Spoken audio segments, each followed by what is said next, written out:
Hello everyone, welcome back to our channel Radha Krishnan academy and I am Abha Dubey. आज आप लोग के लिए एक गुड न्यूज़ ये है कि आज से आप लोग की टीजीटी की मैथ्स की क्लासेस स्टार्ट हो रही हैं, इसलिए आप लोग उसका सिलेबस अच्छे से देख लीजिएगा। और जैसा कि आप सभी लोग जानते हैं कि टीजीटी के सिलेबस में एक मोस्ट इम्पॉर्टेंट पार्ट होता है कैलकुलस का, और कैलकुलस में भी एक इम्पॉर्टेंट पार्ट होता है जिसे हम कहते हैं डिफरेंशिएशन। तो फिर आइए स्टार्ट करते हैं डिफरेंशिएशन और उससे रिलेटेड कुछ प्रॉपर्टीज़ और कुछ इम्पॉर्टेंट फैक्ट्स और उससे रिलेटेड कुछ अलग से सम्स क्वेश्चंस जो कि आपकी टीजीटी के सिलेबस के अकॉर्डिंग होंगे और आप लोग के लिए मोस्ट इम्पॉर्टेंट होंगे। तो फिर इस वीडियो को लाइक शेयर करना बिल्कुल ना भूलें, जिससे जो भी बच्चे टीजीटी की तैयारी कर रहे हैं उन तक हमारा ये वीडियो आसानी से पहुँच जाए। तो आइए फिर स्टार्ट करते हैं डिफरेंशिएशन।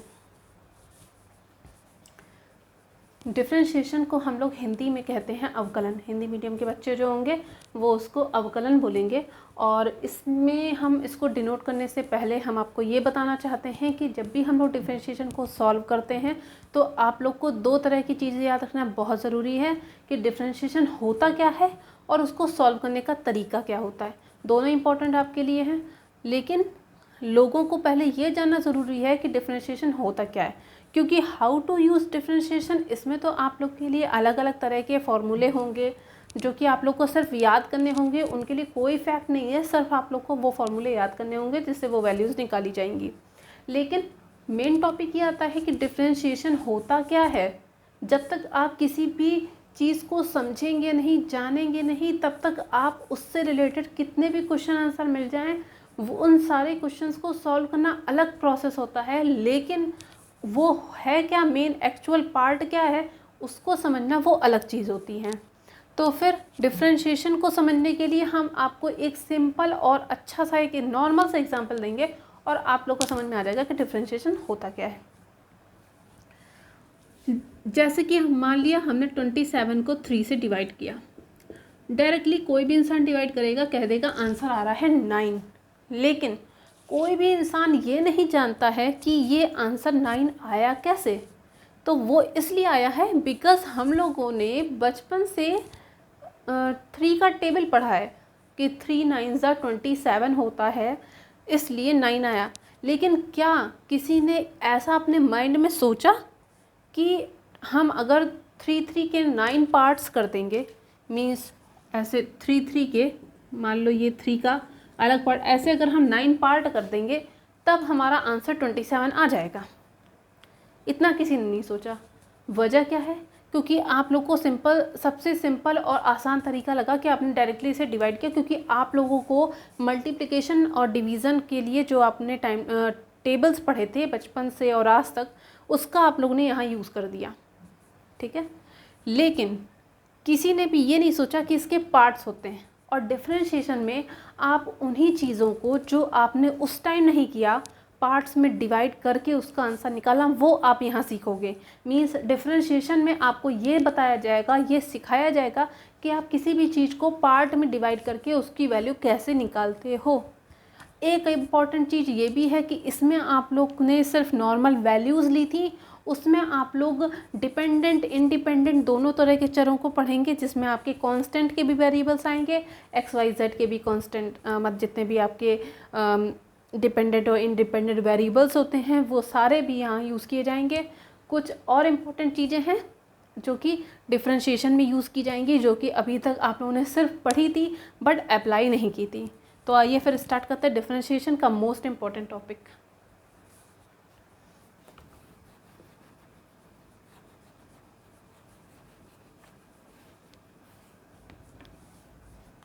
जैसा कि आप डिफरेंशिएशन लिखा हुआ है, तो हम यहाँ पर डायरेक्टली लिख सकते हैं कि y equal to f x, ये लिखा हुआ है, ठीक है। जहाँ पर y हो जाएगा हमारा फंक्शन,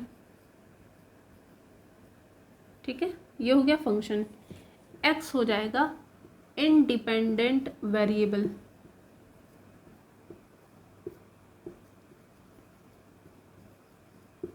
ठीक है, और y हमारा हो जाएगा डिपेंडेंट वेरिएबल।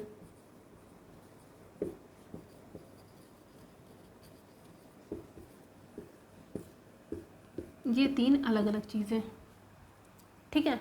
ये मैंने लिखा क्यों, देखिए, इंडिपेंडेंट वेरिएबल और डिपेंडेंट वेरिएबल लिखने का मतलब ये हो गया, कोई भी बच्चा, कोई भी हो, एज इट इज़, आप अपने घर के लिए ले लीजिए या फिर अपना आप खुद पर एग्जाम्पल लेकर देखिए कि क्या आप लोगों का माता पिता मतलब पेरेंट्स के अलावा खुद का कोई वजूद है?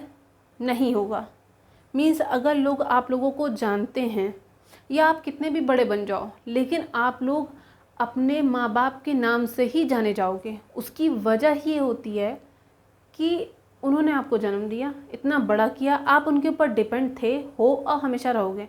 आप उन्हीं के नाम से ही जाने जा रहे हो, उन्हीं के नाम से ही आपका जो वंश होता है या आगे की जो भी लोग आगे की ओर बढ़ते हैं, जो पूर्वज होते हैं या जो पीछे छूट गए, वो उनको अपने अपने नाम के अकॉर्डिंग सब लोग एक दूसरे को जानते हैं। बट यहाँ पर अगर हम डिपेंडेंट और इंडिपेंडेंट वेरिएबल की बात करें तो इसमें हम लोग एक ये भी कह सकते हैं कि जिस तरह से माता पिता बच्चों को डिपेंड करते हैं खुद पर, कि माँ बाप कमा रहे हैं और बच्चे जो हैं वो उन पर डिपेंड हैं, क्योंकि उनके ना रहने या रहने से बच्चों पर कोई फ़र्क पड़ेगा। उसकी वजह ये है, अर्निंग आना बंद हो जाएगी। अगर आपको माँ बाप से हटा के कहीं भेज दिया गया या अकेले रहने को कह दिया गया without any help of parents, तो क्या आप लोग का खुद का कोई वजूद है? नहीं। उसकी वजह ये है, आप लोग मम्मी पापा के ऊपर डिपेंड हो, मम्मी पापा के साथ आप लोग रहे हो, उनके जो भी उन्होंने आपको पॉकेट मनी दी, आप लोगों ने उसके हिसाब से उनको अकॉर्डिंग सब कुछ किया, उन्होंने आपको पढ़ाया लिखाया काबिल बनाया। लेकिन इसका मतलब ये नहीं है कि आप काबिल बने तो आप भूल गए कि पेरेंट्स भी कोई थे। ऐसा कोई नहीं करता। इसका मतलब ये हो गया कि आप लोग लाइफ टाइम माँ बाप के ऊपर डिपेंड हो, माँ बाप की बात मानोगे, माँ बाप का सारा काम करोगे, मतलब एज इट इज़ सारा सब कुछ आप माँ बाप के ऊपर डिपेंड हो। उसी तरह से यहाँ पर जो एफ(x) है वो तो कोई फंक्शन है, लेकिन y उस पर डिपेंड है, क्योंकि अगर x की वैल्यू चेंज हुई या x की वैल्यू बदली तो y अपने आप ही बदल जाएगा। अगर माँ बाप का साया आप लोग के पास से हटा तो फिर आप लोग का खुद का कोई वजूद नहीं रहेगा और आपकी लाइफ भी एज इट इज़ y की तरह ही बदल जाएगी, चेंज हो जाएगी। इसलिए हमेशा याद रखिए, डिपेंडेंट और इंडिपेंडेंट वेरिएबल्स जो होते हैं वो आपके फादर और आपका जो रिलेशन है उस पर डिपेंड करता है। जब तक आपके साथ माँ बाप हैं तब तक आप उन पर डिपेंड हो, आपकी लाइफ अच्छी चल रही है। लेकिन अगर आप लोग माँ बाप से अलग हो गए तो आपका कोई खुद का वजूद नहीं है, खुद की अपनी पहचान नहीं है, या फिर अगर पहचान हो भी गई तो उससे कोई मतलब नहीं है। आपको आपके माँ बाप के नाम से ही जाना जाएगा, आप क्योंकि उन पर डिपेंड हो और रहोगे। ठीक है, ये एक सिंपल सी बात है, एग्जाम्पल से इसलिए समझाई क्योंकि वैसे बच्चों को याद नहीं रहती है। ठीक है, बाकी इससे और कोई मतलब नहीं है। बस इतना याद रखिएगा कि जब भी किसी चीज़ को कोई चीज़ इंसान समझाता है ना, तो उसको अपनी लाइफ से रिलेटेड करके सोचना चाहिए। उससे थोड़ा सा आप लोगों को ना एक पॉजिटिव थिंकिंग मिलती है कि क्योंकि जब इंसान वो चीज़ खुद के लिए अप्लाई करता है ना तो वो चीज़ इंसान को याद रहती है। इसीलिए मेरी अधिकतर चीज़ें पेरेंट्स और रिलेशन और खुद की ऊपर जो भी आपकी वजूद होता है या आपकी इम्पोर्टेंस होती है, आपकी इनकम होती है, उस पर डिपेंड होता है। क्योंकि जो इंसान ने अपनी लाइफ में खुद फील किया होता है वो इंसान वहाँ पे बताता है, तो उससे इंसान को जल्दी याद रहता है क्योंकि उसने वो चीज़ अपनी लाइफ में खुद फील की होती है। उसी तरह से यहाँ पर y हो गया आपका डिपेंडेंट वेरिएबल और x हो गया आपका इंडिपेंडेंट वेरिएबल एंड f जो हो गया वो क्या हो गया, फंक्शन। रही बात यहाँ पे फॉर्मूले याद करने की कि आप लोग को इसका फॉर्मूला कैसे याद करना है, तो फॉर्मूला याद करने का सबसे आसान तरीका ये है कि फंक्शंस को हम डिनोट करेंगे, क्योंकि फंक्शन सिर्फ एक ही फंक्शन पे डिपेंड नहीं करता, इसके लिए आपके अलग अलग फंक्शन आते हैं। ठीक है, अब वो हम आपके फंक्शन नोट कर दे रहे हैं कि यहाँ पे कितने तरह के फंक्शंस होते हैं।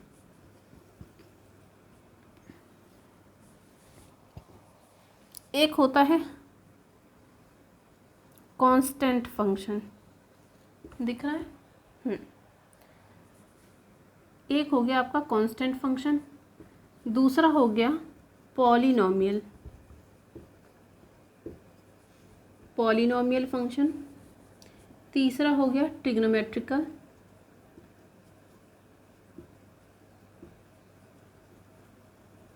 ठीक। चौथा हो गया आपका लॉग से रिलेटेड, लॉगरिदम लिख सकते हैं आप। एंड फिफ्थ एंड लास्ट हो जाएगा आपका एक्सपोनेंशियल। ये आपके 5 अलग अलग तरह के फंक्शंस होते हैं। Constant function, polynomial, trigonometrical, logarithm and exponential.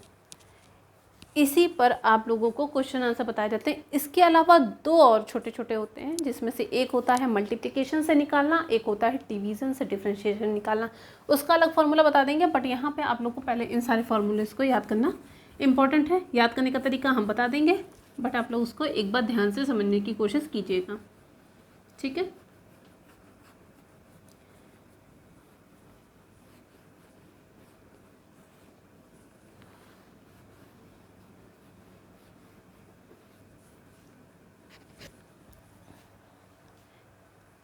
देखिए, लेते हैं कांस्टेंट का कांस्टेंट डिफरेंशिएशन। इसमें डायरेक्ट एक ही फॉर्मूला है, वो होता है कि अगर हम, हाँ एक चीज़ और साइन नोट कर लीजिएगा, जो डिफरेंशिएशन का साइन होता है वो होता है d of d x y equal to d of d x function of x. Normal सा है, कुछ याद नहीं करना है, बट आप देख लीजिएगा। क्योंकि अगर मान लिया कांस्टेंट पे कोई भी वैल्यू है, यहाँ पे मान लेते हैं कांस्टेंट में कोई भी टर्म ले लेंगे। कांस्टेंट का मतलब होता है which is not depend on x y और एनी कोफिशिएंट। मतलब कांस्टेंट में आपकी नॉर्मल सी वैल्यूज़ न्यूमेरिकल एबिलिटीज़, मतलब न्यूमेरिकल का आएगा, जैसे कि आपकी आ गई नंबर्स में आ गई 1 2 5 27/3 या 25/9, मतलब जो भी होगा वो नंबर होगा, तो उसकी वैल्यू हमेशा 0 होती है, इतना याद रखिएगा। तो इसलिए किसी भी डिफरेंशिएशन का कोई भी कांस्टेंट टर्म होगा तो उसकी वैल्यू 0 आएगी। 7 हो 6 हो या कोई भी टर्म हो, बस उसके साथ एक्स वाई जेड या फिर कोई अदर वेरिएबल नहीं होना चाहिए, तो वो डायरेक्टली कांस्टेंट होगी। जैसे मान लिया हमने डिफरेंशिएशन किया 7 का तो वैल्यू 0, या 9 ले लिया वैल्यू 0, 19 ले लिया वैल्यू 0, क्योंकि उसके साथ में कोई एक्स वाई जेड का पोर्शन नहीं। लेकिन अगर 19x है तब वैल्यू 0 नहीं होगी, ठीक है। तब उसके लिए दूसरा फॉर्मूला होगा। खैर ये तो बताने का तरीका है, क्वेश्चंस तो हम बाद में करवाएंगे। इसके कांस्टेंट वाला हो गया। अब चलते हैं पॉलिनोमियल पर। कांस्टेंट में सिर्फ एक ही फॉर्मूला है। अब आए हम पॉलिनोमियल पर। पॉलिनोमियल में बात की जाती है जिसमें आपकी x की पावर समथिंग कुछ होता है,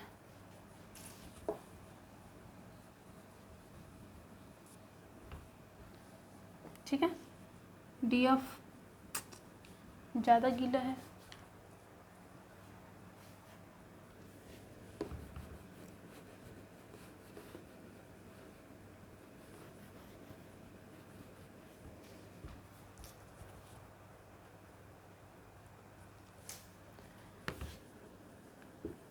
पॉलिनोमियल में x की पावर n का करेंगे। मीन्स x की पावर में कुछ भी होगा तो वो आपका पॉलिनोमियल का पोर्शन आ जाएगा। चाहे भले x की पावर अगर 1 लिखा है या सिर्फ x लिखा है, इसका मतलब हो गया x की पावर 1 हो गया।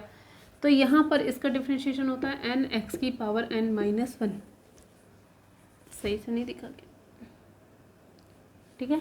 n x की पावर n-1, ये हो गया पॉलिनोमियल। पॉलिनोमियल में भी एक ही है, ट्रिग्नोमेट्री ज़्यादा है इसलिए ट्रिग्नोमेट्री में लास्ट में बताएंगे। इसके अलावा लॉगरिथम और एक्सपोनेंशियल और नोट करवा दे रहे पहले।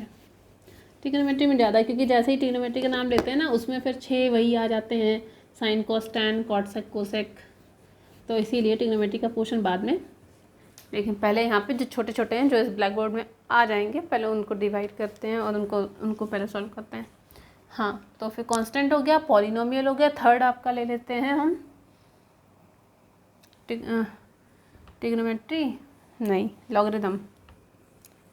लॉगरिदम सीधी बात है, नाम से ही पता लग रहा है कि इसमें हम लोग लॉग के बारे में बात करेंगे। तो अगर हम log x का डिफ्रेंशिएशन लिखेंगे तो वो होता है 1/x। ये फॉर्मूले हैं सारे, नोट कर लीजिएगा कि अगर हम कांस्टेंट का dx निकालेंगे तो वैल्यू 0, x की पावर n का निकालेंगे तो आएगा nx की पावर n-1 और log x का निकालेंगे तो आएगा 1/x। ठीक है।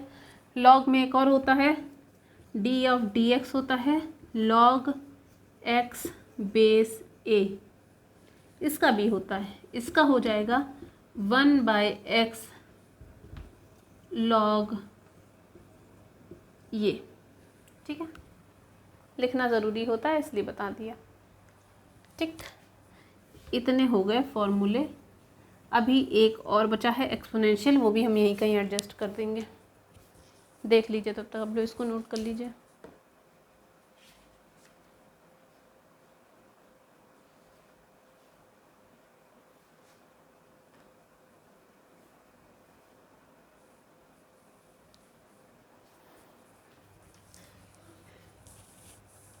ठीक है,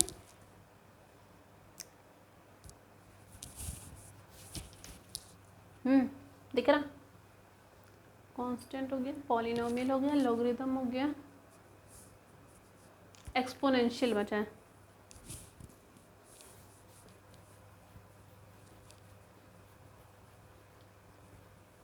चल अब करते हैं एक्सपोनेंशियल वाला, यहाँ लिख दे रहे हैं,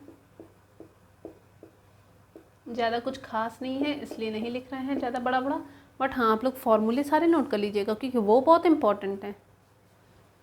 पॉलिनोमियल में एक्सपोनेंशियल में d(dx) मान लेते हैं। एक्सपोनेंशियल नाम से ही पता लग जाता है कि यहाँ पर e की पावर x के बारे में बात हो रही है, मतलब हाँ e की पावर x ले सकते हैं, यहाँ पर अभी a की पावर x का भी आएगा। e की पावर x का फॉर्मूला सो सिंपल, वही लिख दिया जाता है तो इसलिए लोगों को याद रहता है। दूसरा ये है कि d(dx) अगर हम a की पावर x का निकालेंगे तो ये हो जाएगा a की power x log a base e भी लिखते हैं। अब ये दो फॉर्मूले हो गए एक्सपोनेंशियल के, याद रखिएगा। मोस्ट इम्पॉर्टेंट है, कितनी बार भी मोस्ट लगा लेंगे कम ही पड़ेगा, इसलिए आपको याद रखिएगा। एक बार फिर से डिफाइन कर दे रहे हैं कि अगर हम कांस्टेंट का डिफरेंशिएशन निकालेंगे तो वैल्यू 0 आएगी, x की पावर n का निकालेंगे तो n x की पावर n-1 हो जाएगा, log x का 1/x होता है और log a x का मतलब log x बेस a, इसका फार्मूला होता है 1/x log e base a। उसके बाद एक्सपोनेंशियल d(dx) e की पावर x का e की पावर x होता है और d(dx) a की पावर x का a की पावर x log a, कभी कभी log a बेस e भी लिखा जाता है जैसे मैंने लिखा है। अब बात करेंगे सबसे ब्रॉड ट्रिग्नोमेट्री की। आज हम सिर्फ आप लोग को सिर्फ फॉर्मूले नोट करवाएंगे क्योंकि फॉर्मूले ही इतने ज़्यादा हैं। उसके बाद हम एक्सरसाइज की शुरुआत हम कल से करेंगे, इसलिए आप लोग को कुछ इम्पॉर्टेंट भी है और कुछ बोरिंग भी है, लेकिन फिर भी आप लोग इसको नोट करिएगा, अच्छा लगेगा। तो फिर स्टार्ट करते हैं आगे ट्रिग्नोमेट्री का पोर्शन।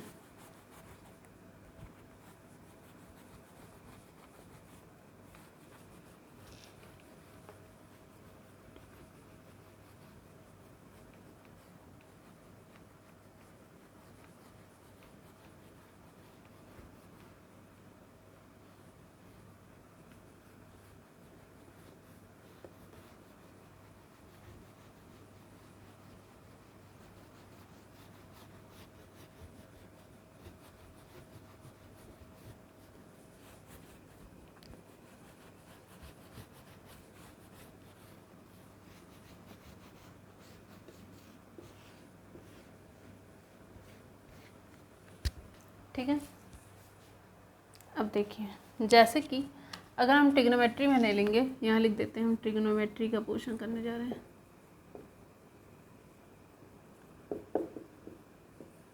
दिख रहा है? दिख रहा है।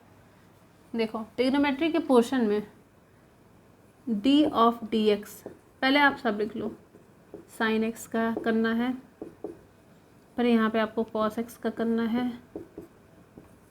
ठीक, उसके बाद किसका होता है, tan x का होता है, वो भी लिख लो।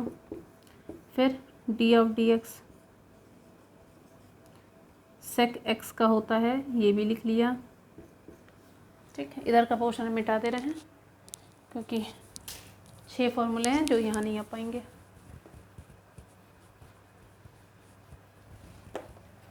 आप अगर चाहिएगा तो मुझे बता दीजिएगा, हम अलग अलग भी फॉर्मूले आपके नोट करवाते रहेंगे, बट इसको भी आप लोग नोट कर लीजिए क्योंकि ये भी आप लोग के लिए मोस्ट इम्पॉर्टेंट है। आज पहली क्लास है इसलिए थोड़ा स्लो है, जैसे जैसे क्लास आगे बढ़ती जाएगी क्योंकि कोर्स के अकॉर्डिंग हम इसको बड़ा करते चले जाएंगे क्लास को। d ऑफ dx यहाँ लिखेंगे हम कोसेक x का और एक हम लिखेंगे कॉट x का। ये हो गए हमारे 6 जिसको हम डिनोट करना चाहेंगे। ठीक है, ओके।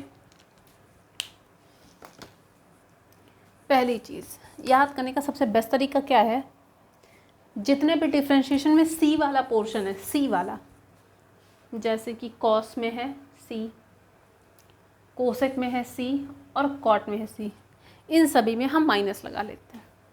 ठीक, साइन x का कॉस x होता है और कॉस x का साइन x होता है, लेकिन c की वजह से माइनस लगा हुआ है। सिर्फ याद करने के लिए बता रहे हैं, इसलिए सिर्फ याद करने के पर्पज़ से ऐसा ना हो कि हर जगह साइन x है तो कॉस x घुस रहे हैं, ऐसा नहीं होता है। हर जगह आप लोग साइन x का कॉस x नहीं लिखोगे। फॉर्मूले जहाँ जहाँ हैं आप लोग को इसीलिए फॉर्मूले याद करने हैं ताकि कहीं ऐसा ना हो आपने कहीं पे भी साइन x देखा तो आप उसे कॉस x में कन्वर्ट कर दो।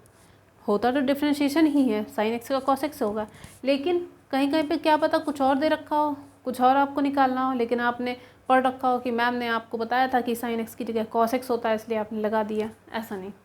इसलिए याद रखिएगा कि यहाँ पे फॉर्मूला होता है कि differentiation of sine x equal to cos x होता है और कॉस x का हो जाएगा माइनस का साइन x।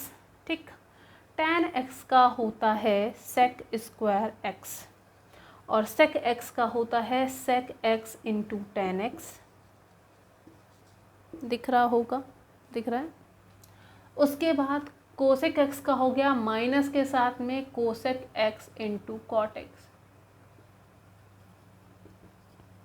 और कॉट x का हो गया माइनस का कोसेक स्क्वायर x। ये हो गए फॉर्मूले आपके।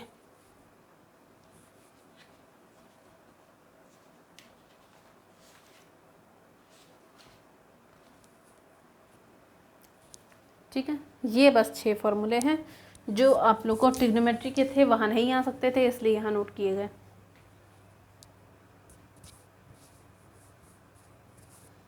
उसके बाद 2 और मैंने बोले थे जिसमें से एक है मल्टीप्लिकेशन का और एक है डिवीज़न का, वो भी हम अभी आप लोग को नोट करवा दे रहे हैं क्योंकि जब तक आप लोग ये सारे फॉर्मूले नहीं याद करोगे तब तक आपका आगे पढ़ना कोई मतलब ही नहीं उस चीज़ का, इसलिए आप लोग को पढ़ना इम्पोर्टेंट है, ज़रूरी है, इसलिए पढ़ लीजिए। देखिए दिख रहा है ना।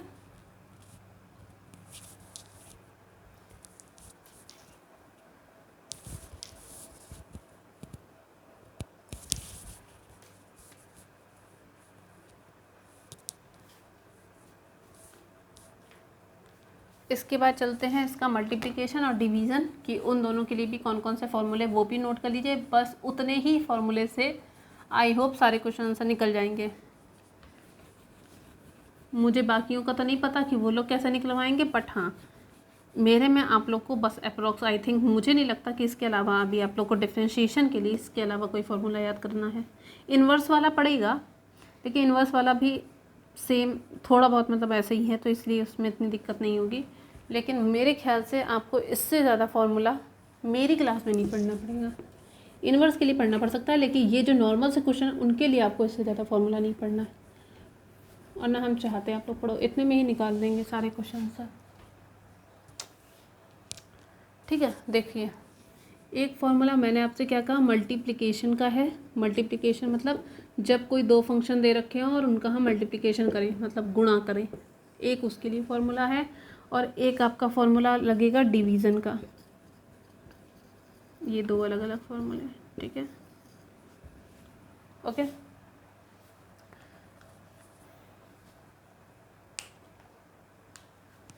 मानते हैं लेट अस सपोज दैट या लेट अस कंसीडर, जो भी आप लोग की मर्ज़ी है, जैसे आप लोग को नोट्स बनाने वैसे बनाइएगा। जैसे आपका लिखा है, कोई भी हमने फंक्शन लिया, दो भी कोई भी फंक्शन लिया, क्योंकि मल्टीप्लिकेशन हमेशा दो चीज़ों का होता है और डिवीज़न भी हमेशा दो चीज़ों का होता है। ठीक है, ओके।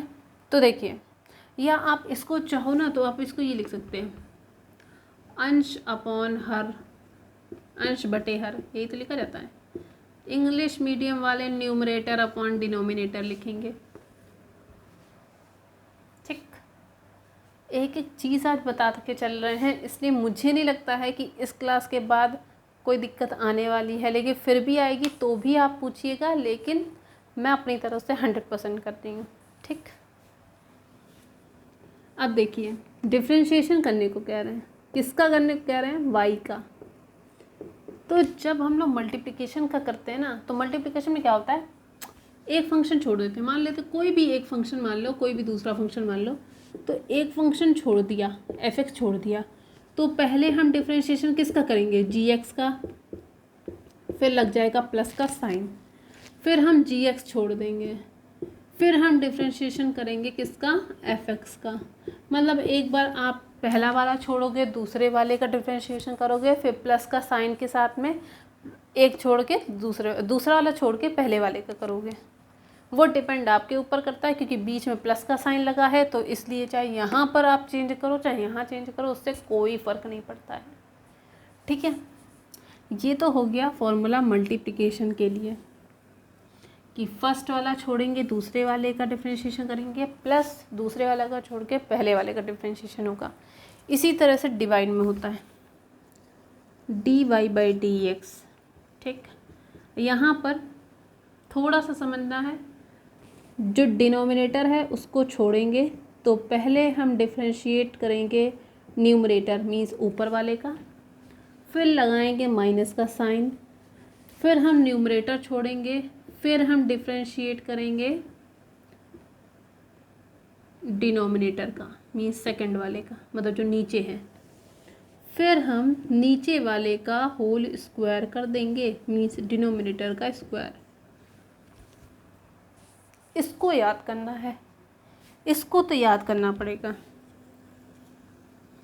ये वाला चीज़ याद करना पड़ेगा कि पहले हम लोगों ने नीचे वाला जो अंश और हर था, उसमें से जो हर था उसको हमने ऊपर लिखा, अंश का डिफ्रेंशिएशन माइनस अंश लिखा, हर का डिफ्रेंशिएशन अपॉन पूरे के नीचे हो जाएगा हर का होल स्क्वायर मीन्स हर का स्क्वायर। ठीक है, ये सारे फॉर्मूले हो गए जो मैंने आप लोग को बता दिए हैं, जो डिफ्रेंशिएशन को करने के लिए मोस्ट इम्पॉर्टेंट है। उसके लिए कितना भी मोस्ट लगा लीजिए कम ही है, मैंने आप लोग से कहा, इसलिए इतने फॉर्मूले हैं।